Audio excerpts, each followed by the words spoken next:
All right, I want to move to this issue of what are you measuring and what KPIs your brands are using. And again, I want to introduce the topic with an example. Who remembers this ad?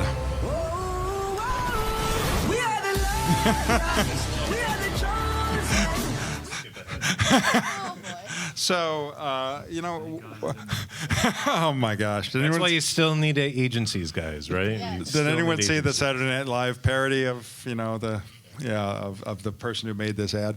So this is a great example of why if you're measuring views, you may not necessarily be measuring what's meaningful to the brand. Because, this ad, and that may be one of the most cringeworthy stills in the whole ad, got 1.6 million views in 48 hours. And after Pepsi took it down and Kendall Jenner posted it on her site, it got a total of 10 million views. But by no means was this a success for the brand. So, this is probably the most egregious example of why any view is not necessarily a good view for the brand. What's the right way to think about measurement and metrics? What should people be looking at? I'm going to give one example here. This is a company called Zoetis. They're a pharma company, but interestingly, they're a pharma company for pets. So they make a heartworm preventative medicine that you go to the vet for, and once every 6 months, your dog gets a shot, and they're protected from heartworm. It competes with the pill you give your dog every month in their dog food, but sometimes you forget, and your dog's not protected. So that's their brand story. So what they did is they actually built 3 different videos. An aspirational one, protects your best friend, a fear-based one, and a humor-based one. They ran all 3.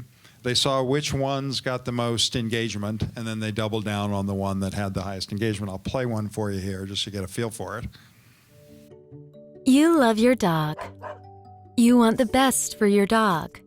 But sometimes you worry he isn't protected from heartworm disease. Because it's hard to be absolutely sure if missed or late doses put him at risk. Now you never have to miss a monthly dose again.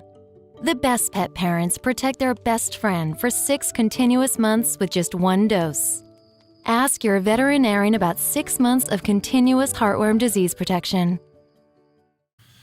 So, at the end of the ad, you ask how likely are you to try a 6-month heartworm preventative? And so you can measure that across the different videos and see which one is most effective in getting interest or driving action. So how do you judge whether your creative has hit the mark? So this is an example where they did 3 different ones and in real time could figure out which one worked best in driving people toward interest in the product. How do you urge agencies and brands to determine whether your creative hit the mark? So for us, we look at time spent watching the video, but then take it one step further to if they clicked through, how long did they spend on the site? Did they bounce immediately? What action did they take once they got to the site? Following their entire journey from the time they watched the video all the way through to, did they purchase? This is probably a little bit different because it was sending them to their vet, but for us, that's what we look at. Yeah, sorry. I mean, I kind of see I kind of see measurement and planning as like a closed loop. So if you have a good media strategist, they put together a brief, they kicked off the creative team, and they set the expectation of we're going to hold you to this brief. When the media goes live, you should be measuring against that same brief. So I don't know. I was trying to decode what the brief was here, but it seems like an unbranded campaign.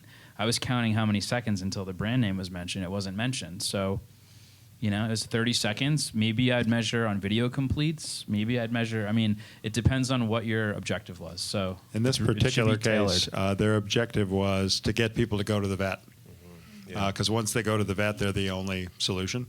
Right. So that was really what they were looking for. We're doing. It's funny. We're doing a similar thing for pharma right now, and with a lot of these kinds of programs, you have people with very different mindsets. So I can see, are we appealing to fear? Are we appealing? What's the need that we're appealing to? And we're doing the same thing where we have 3 different types of people, and there's content that's getting pushed out there like this. And once you engage with that content, that's a superficial thing, but that tells us something about you. It tells us that you're one of these different mindsets, and then we can use that for sequential messaging and to drive. Our goal is to drive CRM leads and build up a database. And I think that's the thing a lot of times we don't always talk about, the fact that we're creating this thing, but this thing isn't just the only thing that people are going to be exposed to. And what is that connectivity to, having a longer relationship with them, and what are the other sequential things that can follow this, that now that we know of fear is what's going to get you to watch, I can now keep that as a content stream for you as I keep you engaged down the funnel for the brand.